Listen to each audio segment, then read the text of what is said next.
প্রিয় দর্শক, আসসালামু আলাইকুম ও নমস্কার।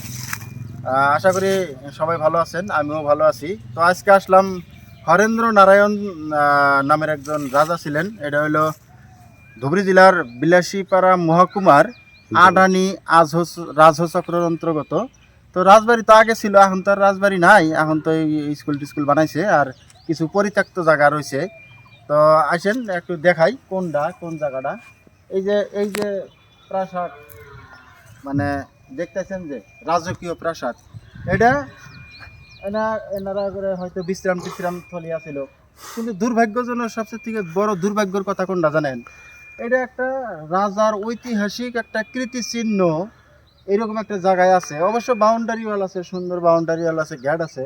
এর সংরক্ষণ করার মতন যে পুরাতত্ত্ব বিভাগ ভারত সরকার বা আসাম সরকারের আন্ডারে যে আর্কোলজিক্যাল ডিপার্টমেন্টটা আছে, ডিপার্টমেন্টের দৃষ্টিগোচর অবশ্যই হওয়া উচিত। কারণ এই ধরনের জিনিস আমগর মানে পরবর্তী প্রজন্মের জন্য সংরক্ষণ করে রাখা অবশ্যই দরকার। কারণ এই ধরনের জিনিস তার ঐতিহাসিক জিনিস তার এখন তার কাল্পনিক, এখনকার যেমন বানাবার ছিল এটা কাল্পনিক হবো কথাটা আর কি। তো আসেন দেখি ভিতরের দৃশ্যটা একটু দেখি কি অবস্থা। এরকম দেখতেছেন এই যে গাছ টাছ দিয়ে একদম বট গাছ হয়ে গেছে গা, আর ভিতরটা মনে হয় মদের আড্ডাখানার মতন হয়ে গেছে গা, কি অবস্থা।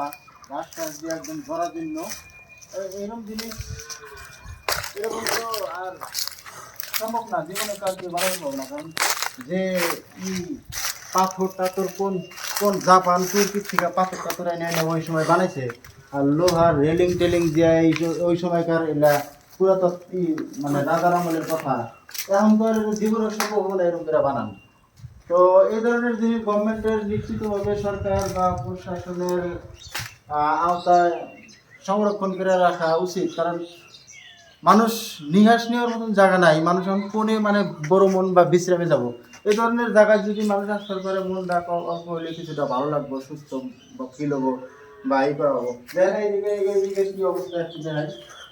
তো আজকে আসলাম এই এটা কিন্তু একটা রাজমহল, যাতা বস্তু না কিন্তু আপনারা এই একটা ভাববেন না, বুঝছেন?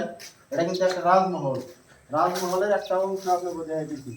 এই যে দেখেন, এই যে দেখেন এইদিকে একটু দেখাও। এই যে দেখেন, এই যে কি অবস্থা, কত সুন্দর জিনিসগুলা কি অবস্থা করে ফেলেছে। আপনারা মানে কি ভাবতেছেন কেমন মানে কি দেখা যায় কম না, কিন্তু এটা কিন্তু একটা রাজমহল, আসলে সত্যি একটা রাজমহল। রাজমহলের পার্ট অফ ভবন, একটা মানে হয়তো জিরনি করা বা মানে যেরকম আর্কোলজিক্যাল যে সিস্টেমটা আছে, মানে দিকে বলছে যে এটা একটা মিটিং ঘর আছিল আর কি, এরকম বোঝা যায়। তো দেখেন আজকে যে বট গাছ, বেটা বট গাছের খায় কি কাম আছে? আর কোন আসামের কোন জায়গা বানাই, এই রাজমহলের মাথার উপরে যা বট গাছ ওটা না ঘর, এই দিক থেকেও দেখেন এই তো ওই একই অবস্থা। তো চাইলে সরকার চাইলে মেলা কিছু করা হয়, সরকারের তো আর পুঁজির অভাব নাই, সরকার চাইলে বহুত কিছু করবে না।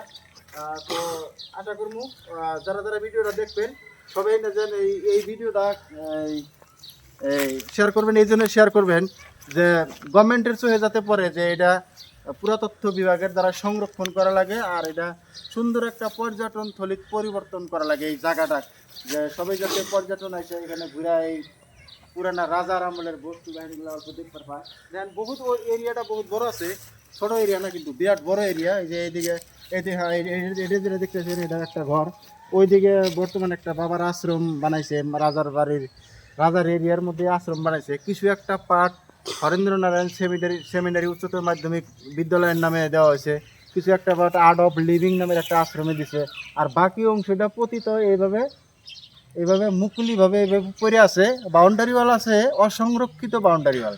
তো আমরা সবাই চাইবো যে রাজার কীর্তিচিহ্ন আঙ্গের এই অঞ্চলের কীর্তিচিহ্ন যাতে সংরক্ষণ করা হয়। আর আরেকটা জিনিস, খুব লক্ষণীয় জিনিস, একটা জিনিস মাথায় আছে, সেটা হলো একদম পাশেই নদী, টিপকাই নদী। এত সুন্দর নদী একটা এখানে আছে, মানে নদী পর্যটন কেন্দ্র যদি পরিবর্তন করা যায়, এখানে দেখবার মতন একটা জায়গা হবো। তো যাই হোক, দেখাইলাম রাজমহলের বাহিরের অংশ, ভিতরের অংশ তো আশ্রমে দখল করে আছে বা অন্য অন্য পার্ট অন্য অন্য সিস্টেমে গেছে গা, এই পার্টটা বাইরে আছে, এই জন্য এই পার্টটা দেখান সম্ভব হলো। ধন্যবাদ, আজকের মতো এইখানে।